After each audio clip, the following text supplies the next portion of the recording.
I've been really excited and really wanting to do this one for a long time.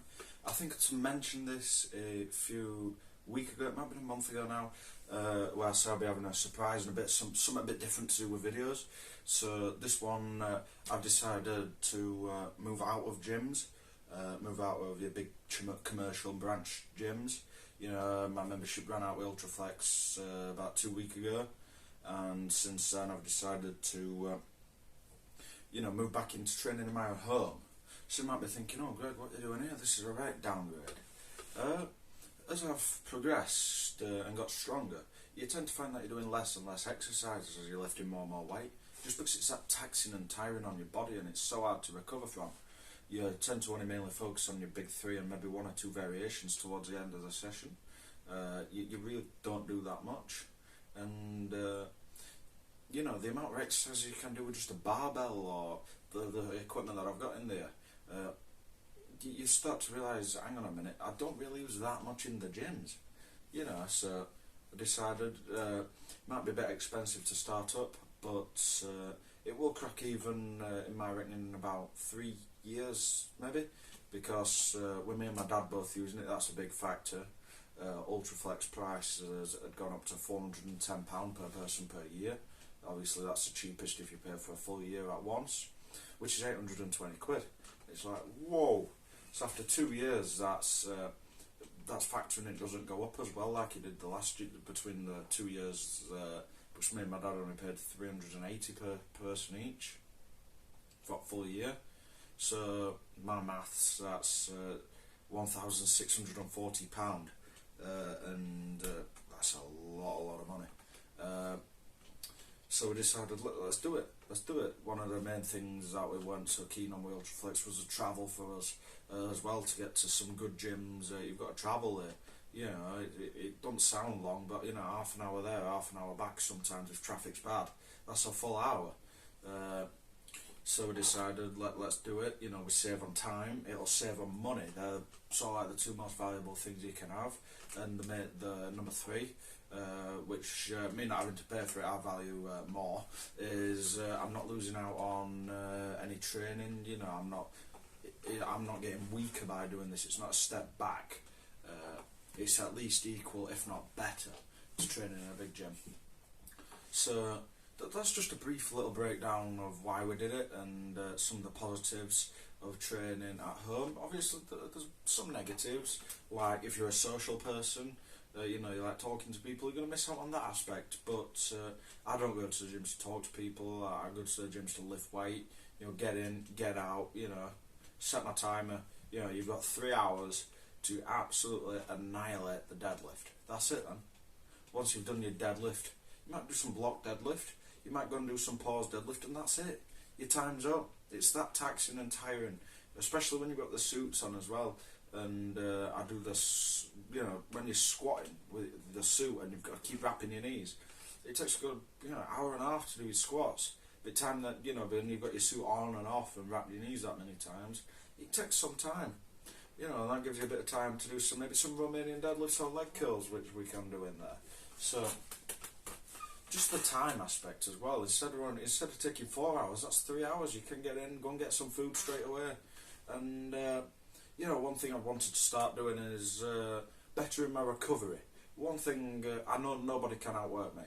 I go till I pass out. It's not pretty, but I've pooed my pants a few times, deadlifting, squatting. It is what it is. No one can outwork me. Like I said, passed out, filled my pants, not had a nosebleed yet. I'm very surprised about that. But I bring myself to tears frequently. It's sort of the work it's the work that you've got to put in. No one can outwork me, but maybe people can outrest me. I do not like resting. I do not like stopping. So I get that extra time, and it's like, right, go and get yourself in a freezing cold bath. I do that 3 times for 3 minutes each time, and just freeze myself. That'll help me recovery and get my massage gone out. Fill that hour up something else that will benefit you. Obviously, make sure you get your sleep in as well and your food in. Make sure you're getting the right food in. Get your protein straight away. Get your carbs. replenish. But other than that, yeah, I'm going to take you down to my gym right now, and I'm going to show you everything we've got so far. I will let you know when we get some new equipment, because we are looking out for stuff. So the main stuff we're looking for at the moment is SSB, a safety squat bar, and some machines. We're wanting either a seated back row machine, or potentially another cable where we have seat attachments so we can do some lat pull down. A back machine, we'll leave it at that. Anything that can work the back of it better. But down to the gym we go right now, where I'm going to show you everything we've got and the layout that we've got at the moment. So here we go, we've got what we're talking about. So as we enter my garage, we've got a bench here. You can't really see it well, I'll try and... this is what I used to use before I moved into proper gyms. We've got the cheap tacky bar in the corner, which is used with a bench. It's got a leg curl and leg extension attachment. Which is mainly what we use it for now.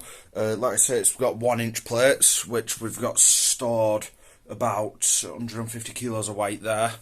A few other little just little bits and bobs down there, which with the lighting I've got in my garage you can't really see. But we've got stuff like this piece of kit, which you squeeze each side together, and that can help with chest strength. And another good piece of kit that we've got is 2 hand grippers to work on hand strength. There's some good bits of kit we've got. Like I said, the main reason we still use it is for the leg curl and leg extension attachment. The thing that I'm standing on right now, we've got the big deadlift platform. I've got a few little bits kit out. My dad was just doing a bench press session. He'll be doing a squat session in 10 minutes, so I just thought I'd jump in and film this now. So we've got a big deadlift platform, plenty of space to set out the bar, which we've got over there that we're mainly using. To go with the deadlift platform, we've got some additional mats. You're probably wondering what have we got the mats for. So, as an equipped lifter, the suits tend to help you pop off the ground, and you've sort of got to work really hard at the top end to help with the carryover for additional weight. So we've got 8 mats here. We'll split those in half, and that gives us about an extra 6 inch off the ground. So for me, it goes to just below my kneecap, about there, raising it that bit more, allowing me to focus on that top end. So yeah, we'll just place those on the platform and put the bar with the weight on top. Moving over, we've got the bar, like I've already touched on. I believe the brand, if the camera focuses, it's a Tiger bar. It's all to IPF spec, as you can see. It's got some chalk on it, but the standard knurling and the rings and all that. Standard weight, as I say, and width. All the dimensions are the exact same as the Eleiko bars and the Rogue bars. Everything's the same. The ominous thing looming in the background. I'm going to try and zoom out with the camera a bit. That work? No, it's not really working, but can see just about from this angle. We've got a big cage, nice and robust.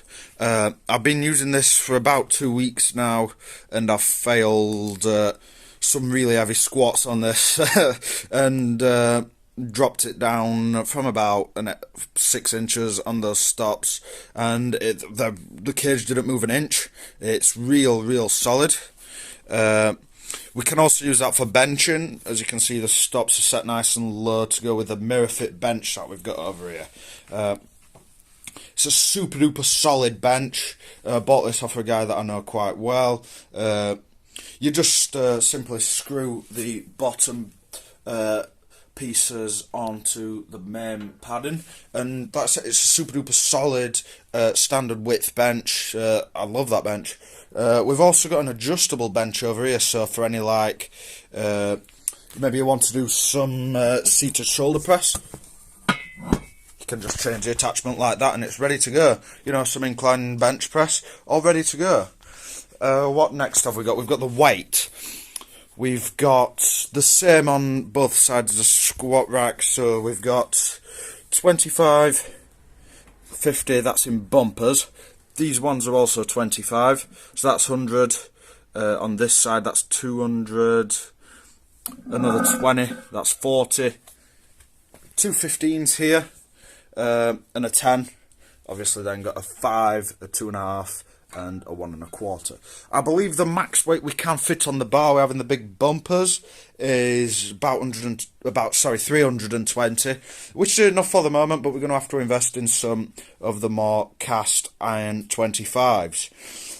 Obviously, I wanted the calibrated plates, but I'll tell you the prices of everything once I finish showing things, but it's just not realistic for the price.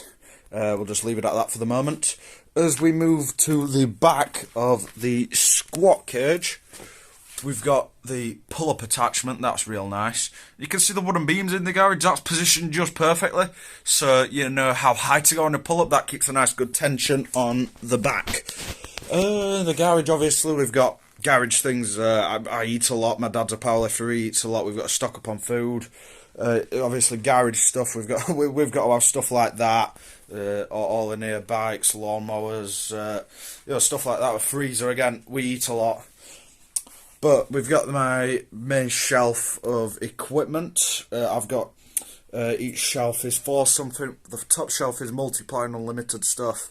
So stuff that I can't use in the IPF. Then we move down to single ply, where we've got God knows how many squat suits and deadlift suits, and then bench shirts on the right. This next shelf is sleeves, wrist wraps, and belts. Move down a shelf which is footwear.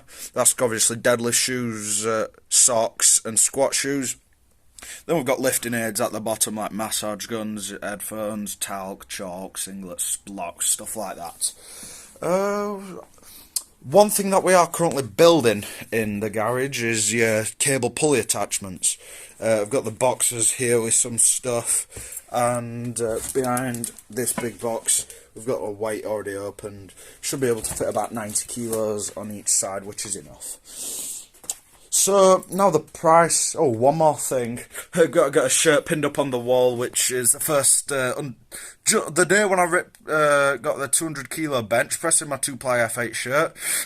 As I was taking it, my normal t-shirt off, I ended up ripping it. I didn't even realise till afterwards when I'm walking around the gym with a ripped shirt, and yeah, my dad just said, "Oh, what you done there?"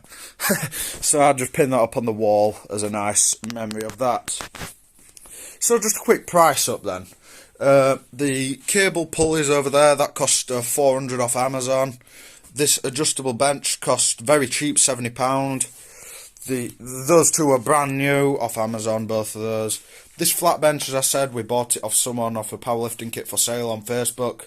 That cost £60. All the weights, we bought those from various different places. We bought some new from Mirafit. That's where we got these ones.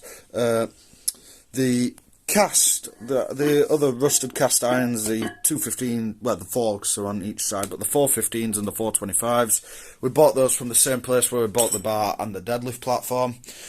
So the weights, the bar and the deadlift platform clocked in at about 500. It was from a gym shutting down in, I think it was Lowestoft, so we dropped on good with that.